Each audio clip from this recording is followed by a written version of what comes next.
A victim mindset is one where you blame all of your problems on external circumstances. You don't take any responsibility for how you respond to situations, and you devote most of your life to attempts to punish or get back at people who you feel have wronged you without actually creating constructive ways of moving forward with hope and purpose in your own life. What if the greatest obstacle to you reaching your potential isn't external barriers, but a mindset in which you see yourself as a victim?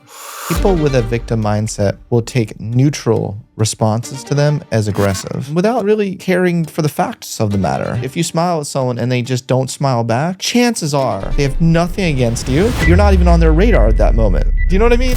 Welcome back, or welcome to the Finding Mastery podcast, where we dive into the minds of the world's greatest thinkers and doers. I am your host, Dr. Michael Gervais, by trade and training a high-performance psychologist.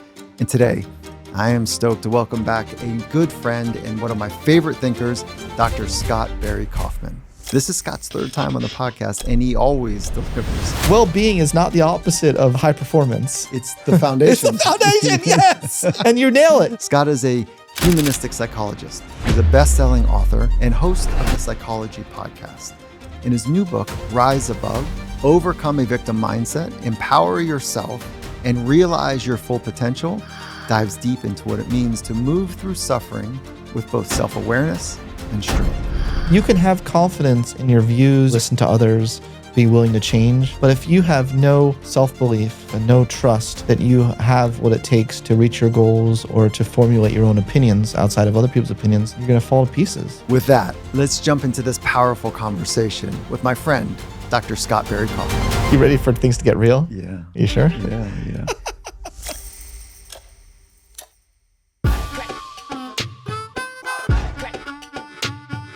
The one and only Scott Barry Kaufman. How are you, mate? I'm doing really well, thanks. How are you? I think that I relate to being super inspired and a little tired, and I know that, I don't know, like I feel like I'm living a great life right now. And so, but I'm at the edge with a lot of things and by choice. So that's kind of how I feel right in this moment. And to be more concrete, Scott, the last 3 days of sleep have been pretty poor. So I'm really sorry to hear that. Yeah. Nah, it's okay. These are all choices. So it's all the price of admission of being human. Yeah, right. Okay, so revise yours. How are you? Well, there's so much going on right now that I've decided just to take the absurd humor path to dealing with it all. But there's just so many. I'm in the middle of massive transformation and change. So you are. Yes, sir. Yes, sir. Ooh, Okay. So I just have to wait, hold on. I just felt it. Okay, cool. What? I have to lean into it, or else, what else am I going to do? Yeah. The reason I just felt it is because I see it in your eyes and cool. So what's happening? I mean, there's a million things going on. My mom was just diagnosed with breast cancer, moving back to the East Coast. I just got a full-time job at Columbia University. I've never had a full-time academic job before. Congratulations. So I'm excited and terrified at the same time. I have this book coming out that I really desperately want to do well, and I wanted to give the value to the world that I think it needs to offer to the world. Somewhat. I can keep going down the line, man. Yeah. So yeah. I need to say it because people won't necessarily, the listener might not know it, is like, dude, I really respect you. And I don't say this lightly, but I have such love for you. I really appreciate you. And so when I feel what you're just saying, I heard the words, but when I feel it, two things happen. One is like, yeah, he's in it. And the second is like, oh, he's totally built for it. Like, I can't wait to see how he That's teaches. the empowerment mindset. You are that.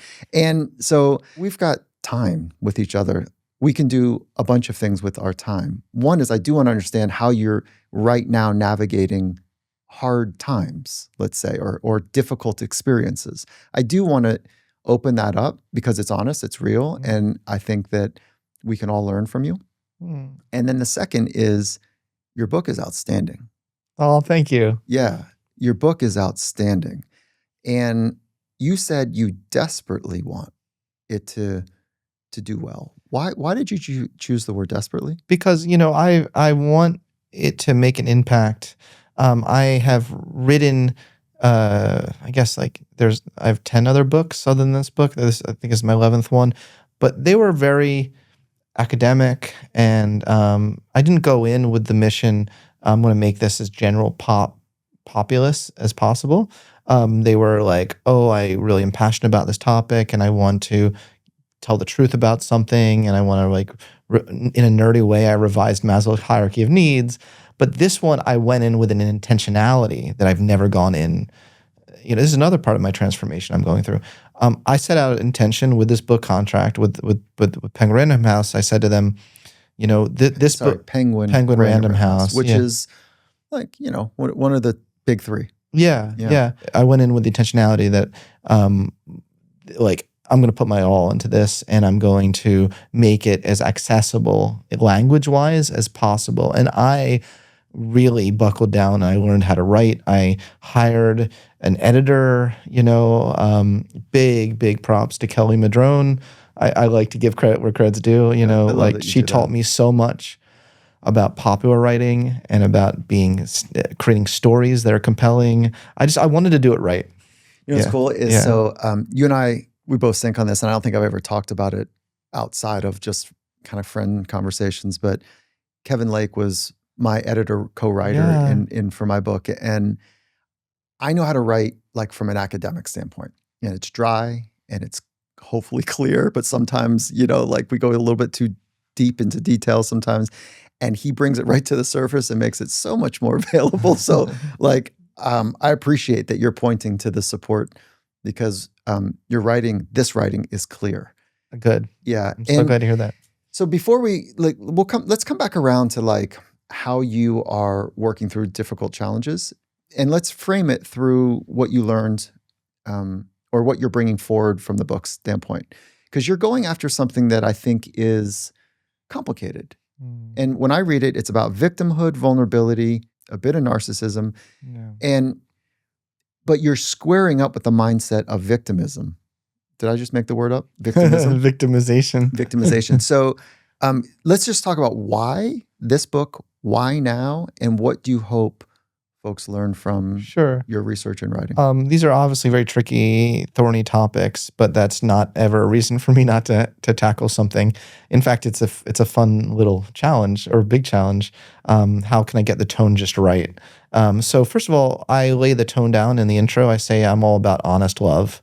I've been seeing a lot of extreme one way or the other, either extreme coddling, where we say, oh my gosh, you've suffered.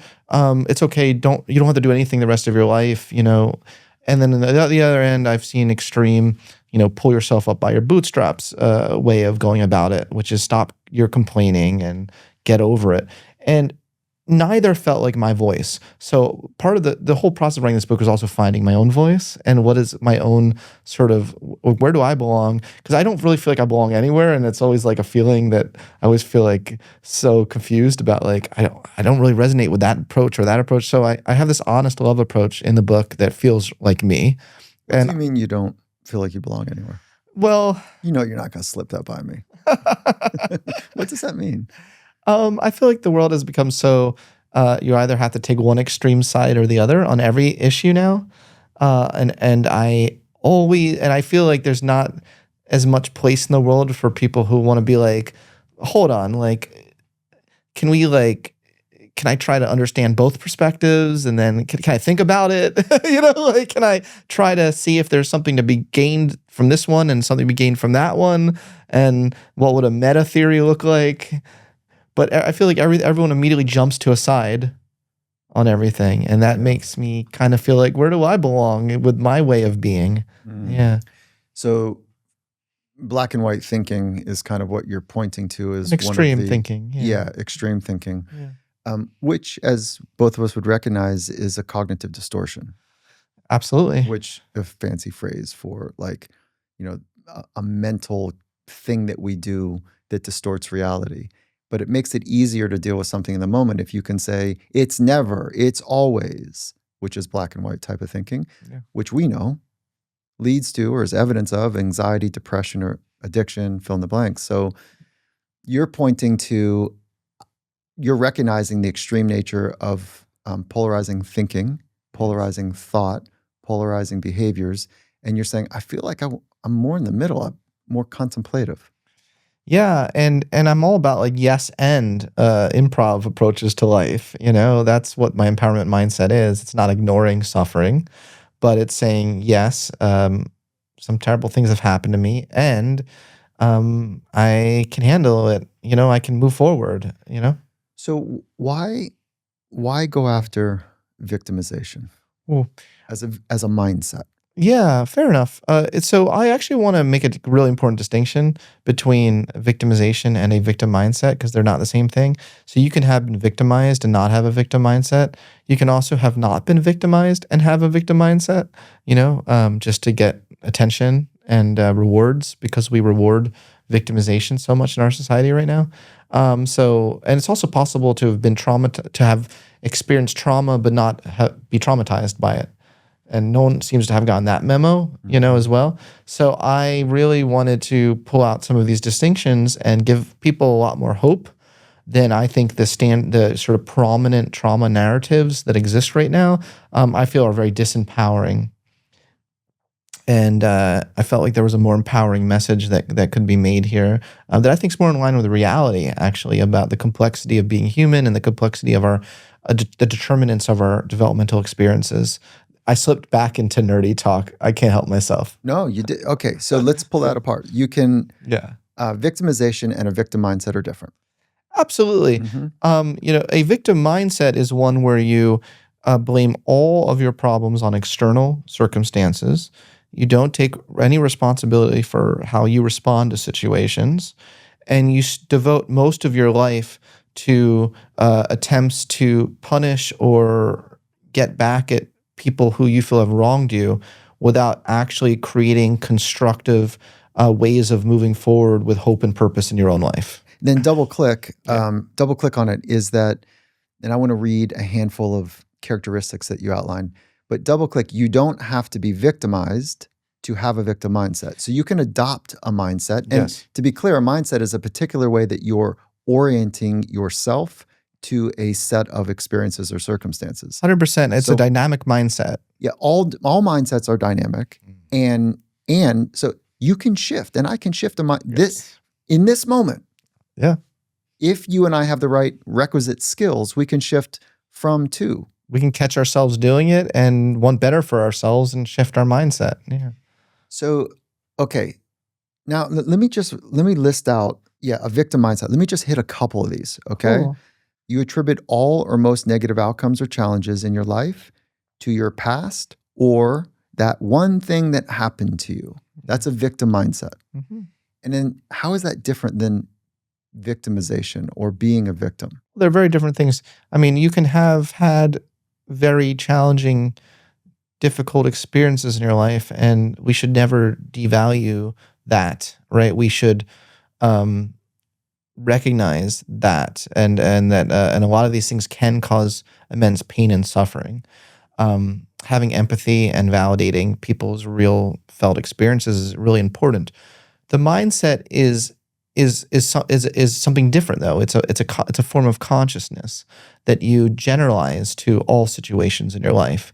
And I think fundamentally, I don't just think, my research over 10 years, and that's why I felt it was really time to put it all together into a book, showed over and over again, it was the #1 biggest inhibitor of self-actualization out of any of the other traits that I studied. So I thought when I started my career that I was studying intelligence, right? I thought that was my initial thing. I thought that was, that would be the, human potential, and intelligence was the most important thing. And then I got into, I was like, that really wasn't it. And I turned into creativity and studied creativity. Then I studied, human needs, like Maslow hierarchy needs. And then I started studying, just for fun, I put some measures of vulnerable narcissism into my studies. And I couldn't believe how predictive it was of depression, of basically a loss of a sense of self, a loss of a sense of purpose in life. You just go down the line. We should probably pause on like explaining victim narcissism, because we're throwing out a lot of terms. It's really Yeah. it's really a clever adaptation. It's a really it's just clever. So so again, we're going from mindset, and victim mindset, you're saying, is one of the greatest constrictors, inhibitors. That's right. Of self-actualization. And self-actualization is the idea that you can actualize your potential. Yeah. That you can be in tune or aligned with what you're capable of. Nailed it. And actualization there's two parts to it. There's the actual moment of full alignment, where you are actually in tune with what you're capable of in a present moment, and there's also a path toward it. Yeah. Okay. So there's two parts of that. So you're saying a victim mindset is one of the greatest constrictors of self-actualization. And then you're saying victim narcissism was this kind of aha thing that you had, like, wait, what is that? Yeah. And why is it showing up in the way that, okay, so open that up just a little bit. Yeah, and I try really hard to make that clear in the intro, how all these things are related, because there are a lot of terms here. Vulnerable narcissism, and at the core, did I say vulnerable narcissism? You said victim narcissism. Yeah, sorry. But that, I think that's fair actually. Well, technically, it is vulnerable narcissism. But technically, it's vulnerable narcissism. And the thing that's interesting about vulnerable narcissism is that the core central feature of it is what I call in the book vulnerable based entitlement.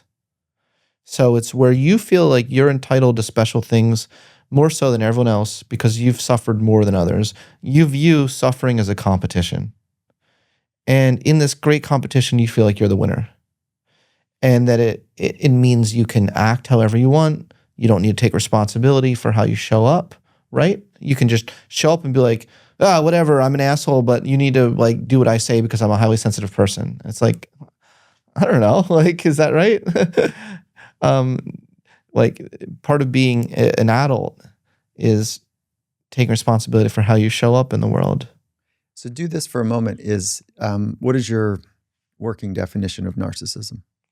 Well, at the core of all forms of narcissism is entitlement. That's right. But different forms of narcissism have different forms of entitlement. So the grandiose narcissist, or the person who scores very high in grandiose narcissism, at the core of that is I'm entitled to special privileges because I'm superior to others.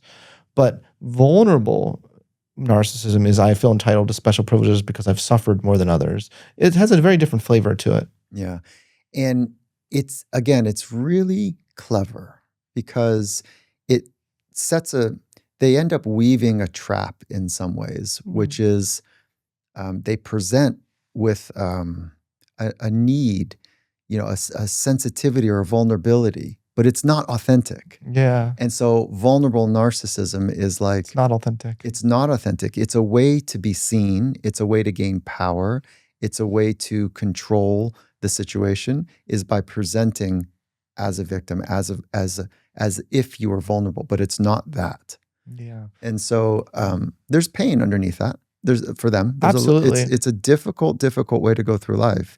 What is the easiest way for you to spot somebody who's a vulnerable narcissist? Well, it's funny because you slipped into the them language, and I would argue this book is for everyone. Mm-hmm. I'm sure you can think of moments where you feel the temptation to feel, it's like a momentary, even if it's a flicker, to feel helpless, mm-hmm. to feel, like I need to signal to the world that, I'm helpless, and I think that it is a mindset as well, that it is a trait. There are some people who score consistently high on this. That's true. But I wrote this book to not us versus them this. Yeah. Does that make sense? Yeah. You're really clear in your writing that we all have, and this is true for any type of psychological symptomology, is that I have all of them, right? You have all of the symptoms, the characteristics. But which ones, if any, do you hover around so much that it kind of gets in the way of, like, let's call it self-actualization? Well, I would say that the victim mindset one is a really big core component of it. So I do see it as a big part of vulnerable narcissism. It's a certain mentality that you have where every little thing that is annoying, your brain immediately starts trying to find who to blame outside of yourself. And it's a pervasive mentality. I want to be very clear. I'm not talking about a single, moment of victimization. I'm talking about a pervasive mentality that generalizes to everything you do throughout the course of your day, from you're waiting in line at Starbucks and it's a long line and you're cursing the other people in the line, right? Like somehow you're more important than the other people, be like, you all don't understand. I have to pick up 3 children, That you just described vulnerable narcissism. Correct. Again, which is a victim mindset.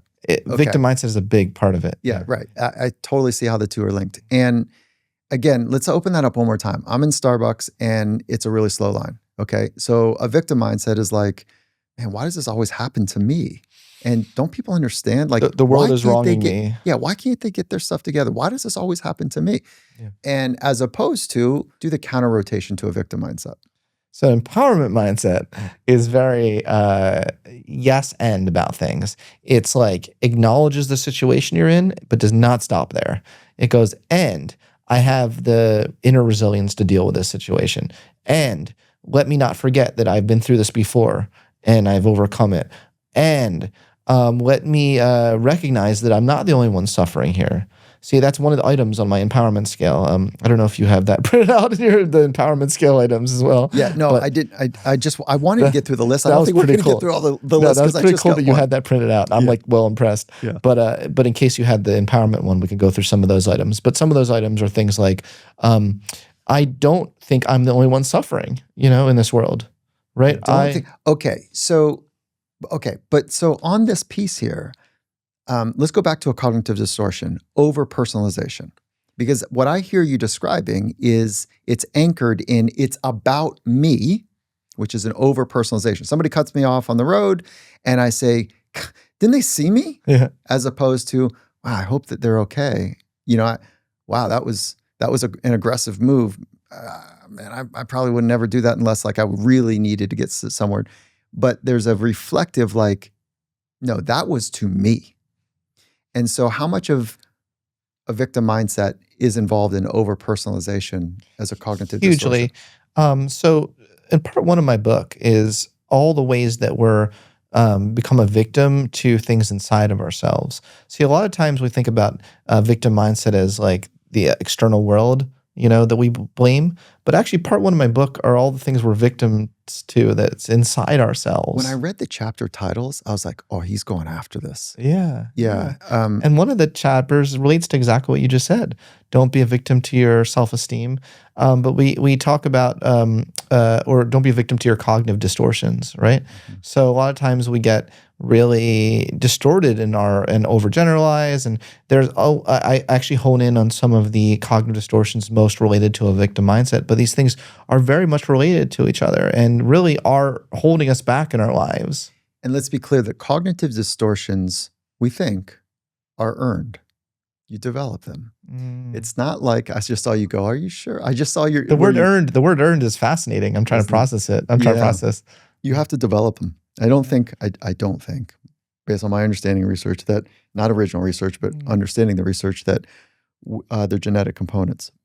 Of course, all things will easily be explained as an interactionalist approach between genetics and life experiences. But we earn the distortions, meaning that if we try something out and go, wow, and I'm really struggling here, like, okay, then, and there's a bit of vulnerability, but it's manipulative, let's say, and people come to our help. We go, ooh, wait, hold on, this worked.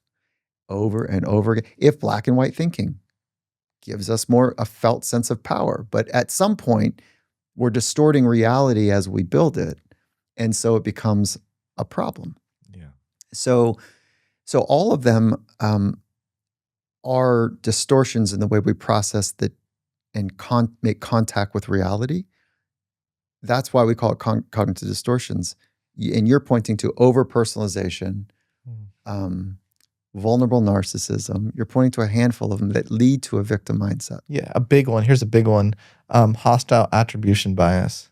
Open that That's up. I love it. That's a huge one that I talk about in the book. Yep. People with a victim mindset will take neutral responses to them as aggressive. without really caring for the facts of the matter. They will see a intent in everything as long as it's not overly positive. Yeah, but the fact is that people throughout the course of the day are not thinking about you.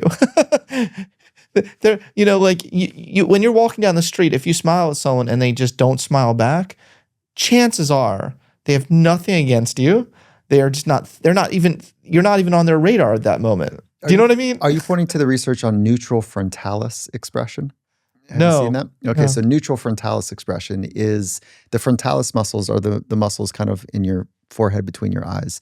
And when it's neutral, meaning maybe Botoxed, Oh, right? But this research was like in the it's very rarely 80s, neutral for 90s. me, though. I feel like I'm very expressive on You my are. face. Yeah. Yeah, but the research was about the interpretation of neutral frontalis expression. Yeah. So if somebody's walking by you and they lift their eyebrows, and this happens often in like sidewalks or whatever you're walking, and you're walking next to somebody, and their eyes open up a little bit, forehead is expressive, and they give you a thing like I see you, like as opposed to frowning when they walk by. That's like, ooh, wait, that's intimidating. But neutral is when somebody is neutral, it almost is the perfect window into their psychology about the interaction, because if it's neutral, it's like a Rorschach test. Interesting. And then you ask the that's person, right. you ask the person, what'd you think? And they go, man, they were pissed off.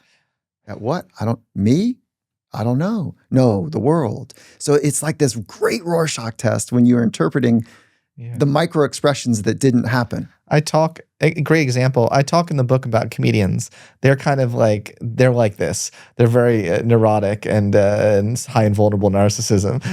I mean, I had a whole podcast episode with a very prominent comedian. The whole title was "Are All Comedians Narcissists?" But we had a really open, honest conversation. She's like, basically, yeah, because we're like, why aren't you laughing at me? Even if they're just neutral, you know what I mean? That upsets them so much. Right. Yeah. There you go. Yeah. They're not angry or but there's nothing worse than watching someone in the audience just be like, and you're trying to be funny, it drives them nuts. Totally. All right. Vulnerable narcissism, victim mindset. I love where you're going.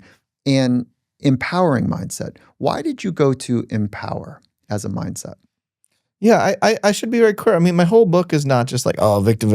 That's part one. Part two is really how do we overcome it, and how do we see the parts of ourselves that aren't broken, And I just want to emphasize that all of us are whole, complex beings that I see too much of us in this society today reducing ourselves to the worst parts of ourselves or the worst things that have happened to us. I don't know why people would want to do that. It's perplexing. Why would someone want to reduce themselves to the worst thing that happened to them when there is so much character strengths and in them and resiliency? I love that you don't get that. I don't get it. I love that you're bringing this forward. Thank you.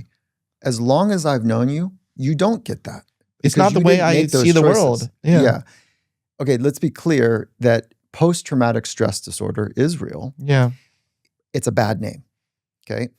I see it and understand it as a pervasive avoidance of re-traumatization. So it's like, I'm going to do whatever it takes to not go through that again. And some of it's, I'm conscious of. I will not go in a grocery store again. I will not go in a car fast around that corner or corners like that corner. And then some is non-conscious, right? So it's this radical organization of my life internally and externally to not be re-traumatized. And I have great respect for it. Yeah. It's maladaptive, but it keeps them safe. Yeah, for some people, they're not ready, to get rid of their defense mechanisms or their coping mechanisms. And who am I to say what point in people's journey they are? But this is what I take issue with. Are you ready? Yeah. You ready for things to get real? Yeah. You sure? Yeah. I don't like this idea that any one person can speak for how everyone should heal. Yeah. I think everyone's at a different part of their journey. I would not claim that this book is for everyone at every stage of the journey. I think it's a message that it's already, people who've just like read an excerpt of chapter 1 in Psychology Today, that it really resonates with them. There's some people, they're at that part of their where this works, this approach is working for them for their healing journey. But I see a lot of people act as though their way is the only way to heal. We must, keep you in this victim mindset. We're not allowed to tell you that you have hope. It's almost become a taboo in our society to give people hope. Why do you have so much energy around this? It's the thread that runs through my whole life. It's my destiny. If I was the only one, sorry, this is getting really dramatic. It is my destiny. I was the only one in my entire school district, in the history of my school district, who was in special ed. And I said, I want to get out of here. Like, how come no one else around me wants to get out of here? Like everyone was caught in this learned helplessness. And it didn't, and so I've always kind of been different that way, And so there's something in me that led to this moment, fate-wise, where because I see that mentality missing from our society today. People think that they're in this mental prison when they actually can walk out of it. It's an amazing statement. And you and I right now can, if we have the skill, can adopt whatever mindset that we choose.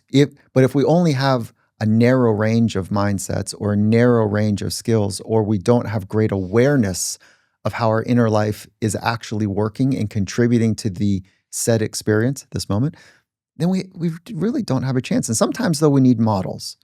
So, okay, hold on. You use destiny. Yes, because I do believe in the daimonic. Okay, hold that thought. Let's come back to that. Yeah. But you know what I want to go to is hold on, let me get my thoughts on this, because I'm very existential about this stuff. Yeah, I know that about you, and I love that about you. That being said, is I want to understand the first moment that you remember where you said, wait a minute. Oh, I remember precisely. Okay, bring me into that moment. I remember 9th grade, I was still kept in special education for an auditory disability that I had when I was 5, and I had outgrown. And they still kept me in special ed and treated me like I wasn't capable of anything in my life. I wasn't college expected or college bound or anything. And I remember all the way 9th grade, I was removed from the mainstream history class to take the special untimed test in the special ed room. And I remember sitting there and thinking to myself, enough is enough with this shit. Because first of all, I studied so hard. Like I wanted to get an A just like anyone else could get an A. I didn't want to be forced to be removed and then get it easy. I studied, I was like, I can do this, like you're telling me I can't do it, but I know I can. And so there was a teacher who just, the stars aligned that day. She was a special ed teacher who I've never seen before, and she'd never seen me before.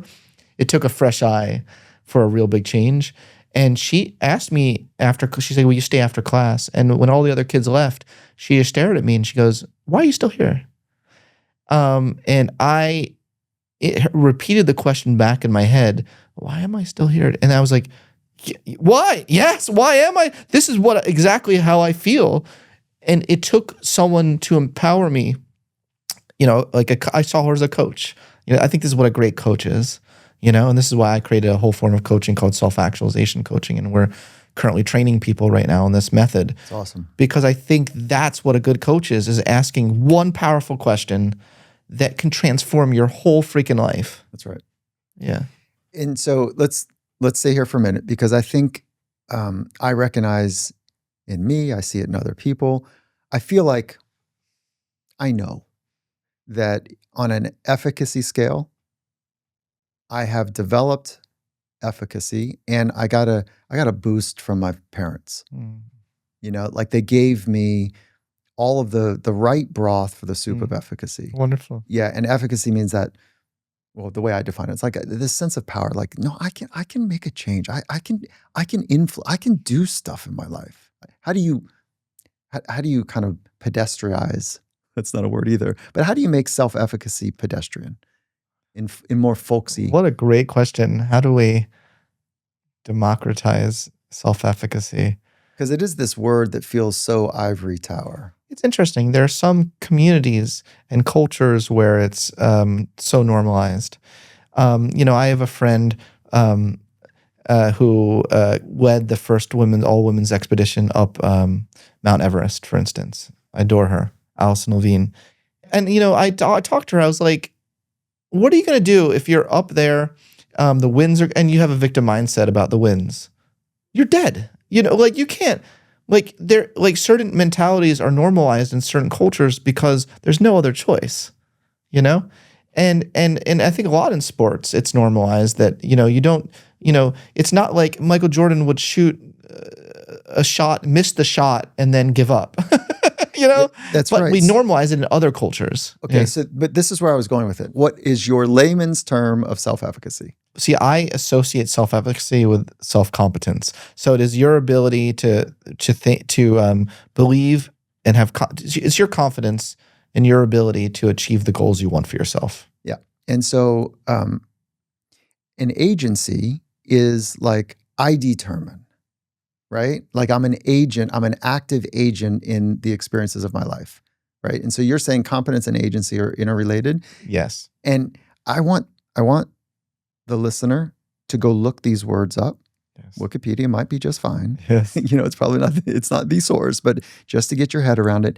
And then you'll also note that there's a whole set of skills Yes. in psychology that you can train to have higher agency, higher efficacy, greater esteem, higher self-confidence. Okay. Take your course. Take my course, take your course. Okay, good. That's a nice plug. But the big point here is that even for folks that are doing pretty good in life, they can still have this identification with a victim mindset. That's why I think this is more for more people than maybe might at first turn look at the subtitle, which is Overcome Victim Mindset. Oh, that's for them. Yeah. Yeah. And I go, oh, wait a minute. That's great. Great point. Yeah. So, okay. But you went to empower mindset, and I need to understand why you love that word. Go back to that coach in 9th grade in special ed. She was a teacher, but she coached you, and you framed it that she empowered me. Yeah. And I think she asked you an honest, earnest question, and then that was a trigger for you to answer it in any way you wanted. Yeah. Why are you still here? Let's say, and you go, because they told me to. Or, wait, yeah, that's a good question. Yeah. Okay, so the I felt a surge of empowerment in that moment, though. Yeah, so tell me what is an empowered I took mindset? myself out, You of took special yourself ed. out. Immediately. Like that was just like a jolt of inspiration shot through me that I was like, I'm out. So when you had that energy, that clarity, why did you follow up with it? Because I noticed at times with me, I'll have this, I want to, and I've got the surge, and then I don't quite put the structure to follow up. But I had gone through how many years of feeling this inside myself? There you go. Like it took that moment for someone, I felt empowered by her because I felt like someone in a position of authority was finally seeing me for who I really was. What did you do with that? Did you get pissed? Did you? Absolutely. I have a whole chapter there on harnessing your underdog motivation. Yeah. Oh, I harnessed the out of my underdog motivation. Almost everything I did was I'm going to prove everyone wrong. I'm not college bound. Okay, I'll go to Yale. Like not just go to college, but I'm getting a PhD from Yale and Harvard, Cambridge University, like I'm going to like prove everyone this is what. Be clear. Where did you go to undergraduate? Undergrad, went to Carnegie Mellon, but then I went to Cambridge University for my master's and then did my PhD at Yale. Yeah. Yeah. And I rejected Harvard. You want to get that in there. And so that's, you were fueled by a chip on your shoulder. Correct. Let's talk about that. Do we want to describe it as chip on shoulder? I was fueled by a bunch of things. I think that it wouldn't be fair to say it was just a chip on the shoulder. It was also fueled by a genuine curiosity to discover the depths of my being. I don't believe you. Okay. I think that sounds great. Okay. I think that you were pissed off that you were stuck in this position. Well, that's true. Yeah, I think you did have a chip and you're like, fuck these guys. Fuck this system. Like, I got more in me. And there's a cost to that now. There's a dark side to that.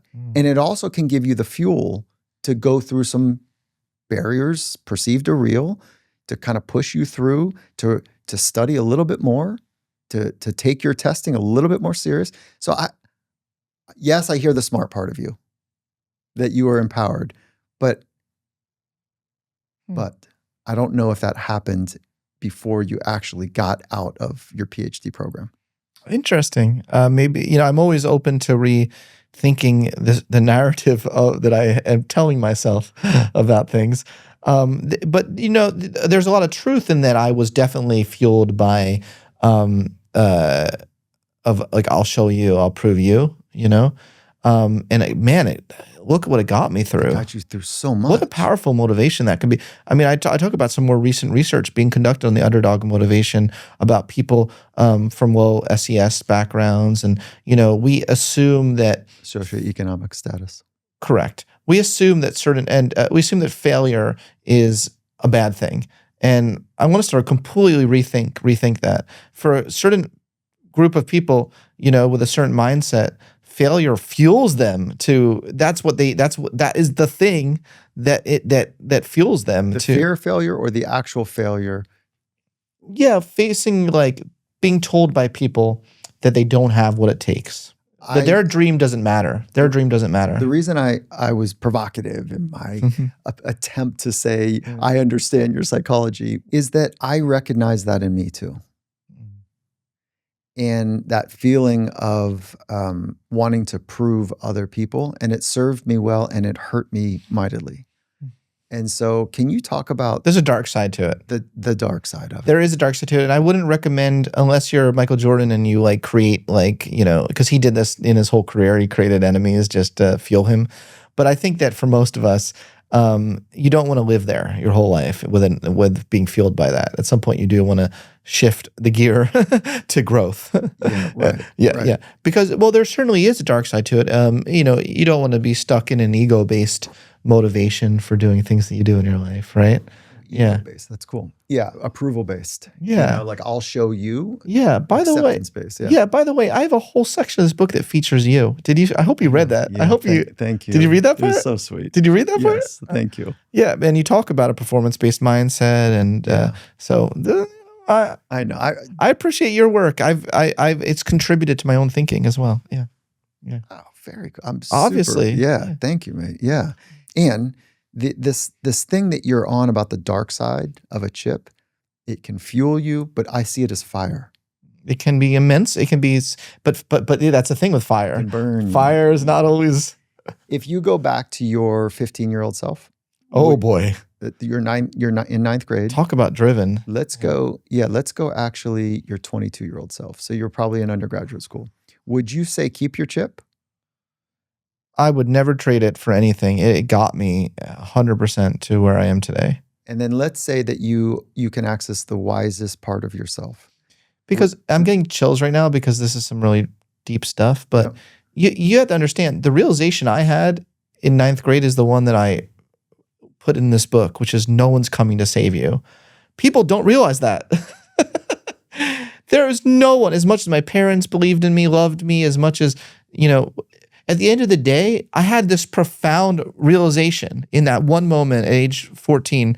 Holy cow, no one is going to recognize my potential unless I show them.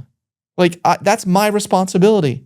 It is my responsibility. I can't go my whole life complaining, oh, why doesn't the world see how great I am? Why doesn't the world know how intelligent I am? Or making excuses. Or cursing the gods, cursing I've been wronged. I had this, I don't know, I just it hit me in a moment that I am so driven right now to do what I have to do, put in the work, not complain, and do what it needs to do because no one's going to come to save me. And I really believe there's something inside me that's worth showing the world. Speak on it, Scott. I mean, okay. You know what I love about this Yeah. is that I do want to get into— It's deep stuff though, isn't it? Yeah, I want to get into the sensitivity of the human experience that you're really on right now. But I also want to make sure that we're hitting for parents. Yeah. So Lisa, my wife, we were talking last night about you coming on, Oh, and she just lights up. You know how I she adore feels her. about you. Yeah. Yeah. And so she lights up and she goes, "Oh, that's awesome." She says, she hasn't read your book, and she said, "What's it about?" And I started getting into it, and she said, "How does he speak to parents?" Mm. Because her primary focus is on like being the best version of herself for our son. And so how do you, like, when a kid goes through a tough thing, Mm. and whatever, fill in the blanks, whatever it is, it can be radical or it could be perceived to be radical, but it's actually, in perspective, not that tough. But how do you help a parent help a child feel all of the pain that is requisite for insight and change? Mhm. It's a big statement I just made. And also not compound the suffering so that it like they get smothered in it. Because I think one of the greatest gifts a psychologist, a coach, a friend, a wise person can do for another person is to help them feel pain, to help them be in touch with the suffering that they're experiencing and not minimize, take away, explain away, find a solution for. Definitely. Because you felt the pain Yeah. and you worked extraordinarily well with it. Yeah. So that the question is, how do you help a parent? How do you help them not promote a victim mindset? Well, honest love. I think honest love parenting is the way forward.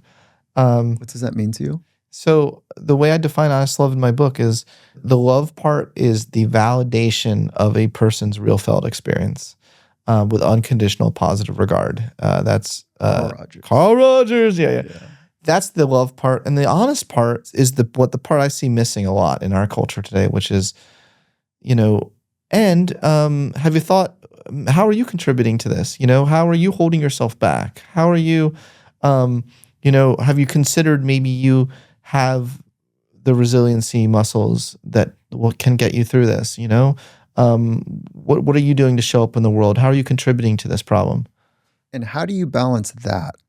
I love your framing with the sensitivity, and I'm using that word in quotes because you're bringing it forward in your writing, that is required to do well in life, and the sometimes more armadillo experience where they've got a hard shell and things kind of roll right off of them.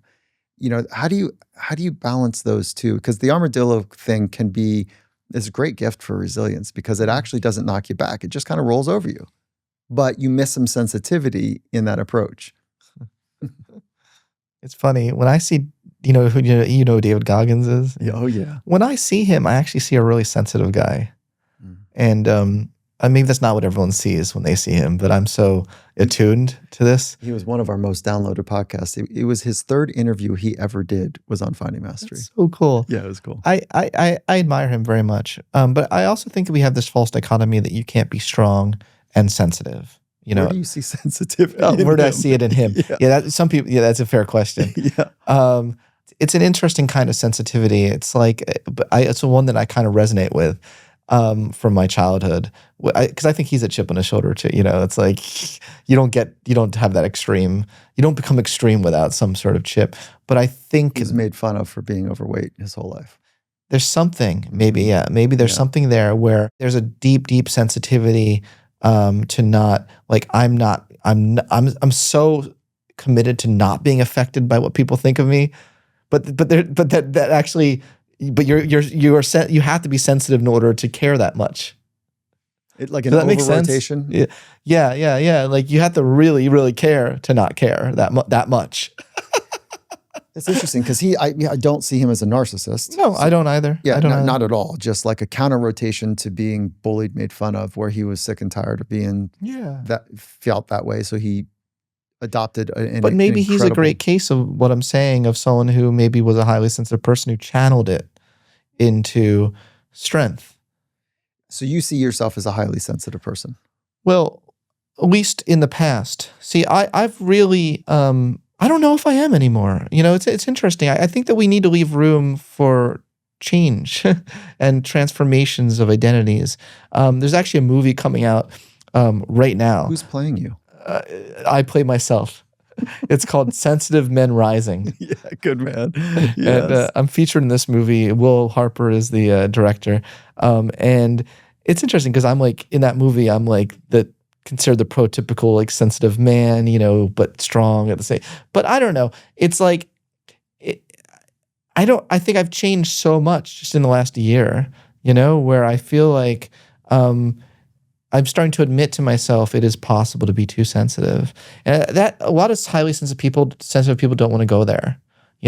There's being able to use that label, I'm a highly sensitive person, as armor. Yeah. Do you know what I mean? As an excuse or what? But I think I think I've started to feel more empowered once I started to like recognize that I think sometimes I can be too sensitive. And that's not the greatest thing for my growth. And what do you hope that folks that go through your book, because you've gone through a transformation writing this. Yes. What do you hope people will learn from, experience differently after your writings, after reading your writings? Well, I do hope that this book helps to transform people's lives from a sense of helplessness and a lack of hope in their lives because something unfortunate may have happened in their lives, or challenging, even traumatic things happen, but transform that sense of helplessness to a sense of empowerment and hope and a positive vision for their future. What are a handful of really important practices that you use to help you be the Scott Barry Kaufman? Meditation is definitely one. Reaching out to friends, I have found, is an underrated thing that people don't really utilize as much. It turns out that your friends want to help you, and I forget that sometimes. Your friends, you're not a burden on your friends, by telling them you need help, or that you want to talk. I also like to, exercise is a game changer, and that's like the most obvious, and like everyone says that, but it's so incredible the difference between if I go a full day without exercising, like how I feel the next day versus, just getting a brisk walk in, and we can end on this, but I think it's so important. Trusting yourself. That having that core, when you do workouts, they say practice your core, start with, but how often do we really train the core of our being? We train the core of, push-ups, but trusting yourself is the core of everything else. You can have confidence in your views, you can have confidence in your worldview, and still hold it all a little bit gently, listen to others, be willing to change. But if you have no self-belief in yourself and no trust that you have what it takes to reach your goals or to formulate your own opinions outside of other people's opinions, you're going to fall to pieces. And how do you build a sense of self-trust? A lot of it, getting yourself out there. There's no other way sometimes but facing your fears and desensitizing yourself in some ways to the opinions of others, and really like starting a blog, just speaking your opinion, and being able to formulate your own opinions and being confident in them. Yeah. I say you have to have time under tension. So that you earn the right to know that you can work well with tension. And tension can be anything that brings emotional tension, not attention, tension. And then when you have time under that tension, you do earn the right to say, I can back myself. I can do that. I can do hard things. Yeah. So time under tension, I think, is what makes elite athletes, one of the things them so special is because they organize their life around that. Oh man, I love it. It's just, this mentality that elite athletes have, like, how do we democratize that, right? Because I think anyone could benefit from some of this mentality. Not the push yourself, not the stereotype of elite athletes where you push yourself beyond all well-being, but the kind of stuff you talk about so beautifully. Like, well-being is not the opposite of high performance. It's the foundation. It's the foundation, yes. And you nail it. You nail it when you say that. Yes. Oh my God, you are awesome. And Look, your book is awesome. Thank It's really well written. You are always research-based. The sensitive part of you makes it available, a page turner, just great to read. As you can see, I really want folks to find themselves in this book that you've written. And so I think we can all benefit from it. So thank you, Scott. Thank you, Mike. Yeah, It was man. so much fun. It's awesome. And so before we jump, what is next for you? What do you like? I know you're in the thick of sharing your book, but what is next that you're excited about? I'm in a real big transformational stage right now. Yeah. And I wish I could answer that with the full certainty. I'm actually entering a really uncertain stage of my life.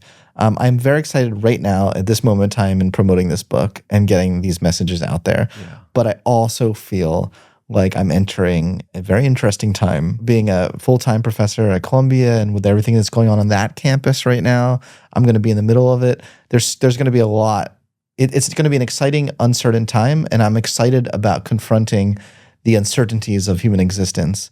And I think that's the most honest answer I can give you at this moment. I can't wait to, I know you're going to lead from the front and the back. Thank you. And we're all going to benefit from you being seeped in that world right now on that campus to really understand the position that academia has for all of us. So Scott, as always, rooting for you. Love that you're here. Love you. Love you too, man. What a great conversation. Okay, Emma, who's up next? Next up, we actually flew to Seattle to talk all things leadership with Ben Minakuchi. That's right. So good. Ben is extraordinary. And for those of you who might not know Ben, he is the CEO of Alaska Airlines. And we got to sit down with him at the Alaska headquarters up in Seattle. Ben really opens up about the values that guide his leadership. With a background that's shaped by his immigrant parents and a degree in engineering, Ben reveals the principles that have driven his company's transformation into a global airline. Tune in to hear why leadership is not about making decisions, it's about guiding others to act in alignment with purpose and values. So join us next time with Alaska Airlines' very own Ben Minakuchi.